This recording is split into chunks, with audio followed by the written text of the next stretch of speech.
ଗଛ ଆମକୁ ଫୁଲ, ଫଳ, ପତ୍ର ଓ କାଠ ଯୋଗାଇଥାଏ। ଗଛ ଆମର ବିଭିନ୍ନ ପ୍ରକାର କାର୍ଯ୍ୟରେ ଲାଗିଥାଏ। ପିଲାମାନେ ଆସ ଆଜି ଆମେ ଉଦ୍ଭିଦର ବିଭିନ୍ନ ଅଂଶ ଓ ତା'ର କାର୍ଯ୍ୟ ବିଷୟରେ ଜାଣିବା। ଗଛର ବିଭିନ୍ନ ଅଂଶ ଗୁଡ଼ିକ ହେଲା ମୂଳ ବା ଚେର, ଶାଖା ମୂଳ ବା ଶାଖା ଚେର, କାଣ୍ଡ, ପତ୍ର, ଫୁଲ, ଫଳ, ପତ୍ର ଓ ମଞ୍ଜି। ଚେର ଓ ଶାଖା ଚେରର କାର୍ଯ୍ୟ। ଉଦ୍ଭିଦର ଯେଉଁ ଅଂଶଟି ମାଟି ଭିତରେ ଥାଏ ତାହାକୁ ଚେର କୁହାଯାଏ। ଚେର ସାଧାରଣତଃ ଦୁଇ ପ୍ରକାରର ଥାଏ, ଗୋଟିଏ ପ୍ରଧାନ ଚେର ଓ ଅନ୍ୟଟି ଶାଖା ଚେର। ପ୍ରଧାନ ଚେର ଗଛକୁ ମାଟି ସହିତ ଜାବୁଡ଼ି ଧରିବାରେ ସାହାଯ୍ୟ କରେ। ଏହା ମାଟିର ବହୁ ଭିତରକୁ ଯାଇଥାଏ, ତେଣୁ ବର୍ଷା ଓ ପବନ ହେଲେ ଗଛ ସହଜରେ ଉପୁଡ଼ିବାର ଭୟ ନାହିଁ। ପ୍ରଧାନ ଚେରରୁ ସୂତା ସଦୃଶ କିଛି ଚେର ବାହାରିଥାଏ, ତାକୁ ଶାଖା ଚେର କୁହାଯାଏ। ଏହା ମାଟିରେ ଥିବା ଜଳ ଓ ଖଣିଜ ଲବଣ ସଂଗ୍ରହ କରି କାଣ୍ଡକୁ ପଠାଏ। ପିଲାମାନେ କହିଲ, ଏହା କେଉଁ ଗଛ?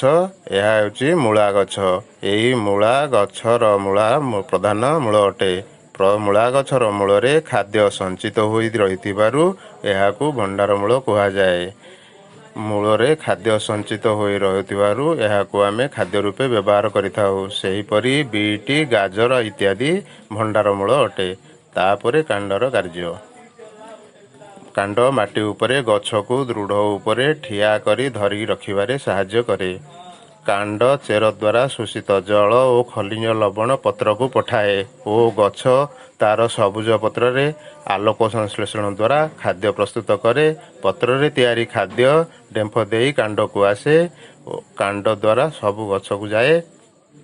ଖାଦ୍ୟ ସଞ୍ଚରଣରେ କାଣ୍ଡର ମହତ୍ତ୍ୱ ଗୁରୁତ୍ୱପୂର୍ଣ୍ଣ ଅଟେ। ଆଳୁ, ଅଦା, ସାରୁ, ପିଆଜ, ରସୁଣ ଇତ୍ୟାଦି ମାଟି ତଳେ ରହୁଥିଲେ ମଧ୍ୟ ଏଗୁଡ଼ିକ କାଣ୍ଡ ଅଟନ୍ତି।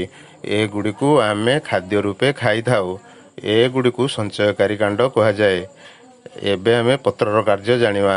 ପତ୍ରରେ ଗୁଡ଼ିଏ ସୂକ୍ଷ୍ମ ଛିଦ୍ର ଥାଏ, ଯାହା ଖାଲି ଆଖିକୁ ଆମକୁ ଦେଖାଯାଏ ନାହିଁ। ଏହି ଛିଦ୍ର ଦେଇ ବାୟୁ ପତ୍ର ଭିତରକୁ ପ୍ରବେଶ କରିଥାଏ। ସୂର୍ଯ୍ୟାଲୋକର ଉପସ୍ଥିତିରେ ପତ୍ରରେ ଥିବା ସବୁଜ କଣା ବାୟୁମଣ୍ଡଳର ଅଙ୍ଗାରକାମ୍ଳ ଓ ମୂଳ ଶୋଷଣ କରିଥିବା ଜଳ ବ୍ୟବହାର କରି ଶ୍ୱେତସାର ଖାଦ୍ୟ ପ୍ରସ୍ତୁତ କରେ। ଏହାକୁ ଆଲୋକ ସଂଶ୍ଳେଷଣ ପ୍ରକ୍ରିୟା କୁହାଯାଏ। ଏହି ପ୍ରକ୍ରିୟା ଦ୍ୱାରା ଉଦ୍ଭିଦ ଅଙ୍ଗାରକାମ୍ଳ ଗ୍ରହଣ କରି ଅମ୍ଳଜାନ ବାୟୁମଣ୍ଡଳକୁ ଛାଡ଼ିଥାଏ। ସମଗ୍ର ଜୀବଜଗତ ବଞ୍ଚିବା ପାଇଁ ଏହି ଅମ୍ଳଜାନ ପ୍ରଶ୍ୱାସରେ ଗ୍ରହଣ କରିଥାନ୍ତି ଓ ନିଶ୍ୱାସରେ ଅଙ୍ଗାରକାମ୍ଳ ଛାଡ଼ିଥାନ୍ତି। ଉଦ୍ଭିଦ ତା'ର ପତ୍ର ମାଧ୍ୟମରେ ଆଉ ଏକ କାର୍ଯ୍ୟ କରିଥାଏ, ତାହା ହେଉଛି ଉଚ୍ଛେଦନ। ଏହି ପ୍ରକ୍ରିୟାରେ ଉଚ୍ଛେଦ ତା'ର ପତ୍ର ମାଧ୍ୟମରେ ବାୟୁମଣ୍ଡଳକୁ ଜଳୀୟ ବାଷ୍ପ ଛାଡ଼ିଥାଏ। ଜଳୀୟ ବାଷ୍ପର ପରିମାଣ ବାୟୁମଣ୍ଡଳରେ ଅଧିକ ହେଲେ ଥଣ୍ଡା ହୋଇ ବର୍ଷା ପଡ଼େ। ତେଣୁ ଗଛକୁ ପୃଥିବୀର ପ୍ରାକୃତିକ ଶୀତଳୀକରଣ ଯନ୍ତ୍ର ବୋଲି କୁହାଯାଏ। 50ଟି ପତ୍ର ଥିବା ଉଦ୍ଭିଦ ଦିନକୁ ପ୍ରାୟ 1 ଲିଟର ଜଳ ବାଷ୍ପ ଆକାରରେ ବାୟୁମଣ୍ଡଳକୁ ଛାଡ଼ିଥାନ୍ତି। କେତେକ ଗଛର ପତ୍ରକୁ ନୂଆ ଗଛ ସୃଷ୍ଟି ହୁଏ, ଯଥା ଅମର ପୋଇ ଗଛର ପତ୍ର। ଅମର ପୋଇ ପତ୍ରର ଗଛ ଦ୍ୱାରା ଏହିଭଳି ଅନେକ କାର୍ଯ୍ୟ ସାଧିତ ହୋଇଥାଏ। ଆସ ଆମେ ଏବେ ଫୁଲ, ଫଳ ଏବଂ ମଞ୍ଜିର କାର୍ଯ୍ୟ ବିଷୟରେ ଜାଣିବା। ଫୁଲ ଗଛର ସୌନ୍ଦର୍ଯ୍ୟ ବଢ଼ାଏ। ଏହା ଗଛର ସୁନ୍ଦରତା ବଢ଼ାଇବା ସହିତ ଫଳ ଧରିବାରେ ସାହାଯ୍ୟ କରେ। ଗଛରେ ପ୍ରଥମେ କଢ଼ ହୁଏ, ତେଣୁ ଫୁଲରୁ ଫଳ ହୁଏ। ଫଳ ଭିତରେ ମଞ୍ଜି ବି ରହିଥାଏ। ପାକଳ ଫଳର ମଞ୍ଜିରୁ ନୂଆ ଗଛ ସୃଷ୍ଟି ହୁଏ। ଏହିପରି ଭାବରେ ଫୁଲକୋବିର ଗଛରେ ଖାଦ୍ୟ ସଞ୍ଚିତ ହୋଇ ରହିଥାଏ। ସେହିପରି ନଡ଼ିଆ, ବାଦାମ, ମଟର ଇତ୍ୟାଦି ଗଛର ମଞ୍ଜିରେ ଖାଦ୍ୟ ସଞ୍ଚିତ ହୋଇ ରହିଥାଏ।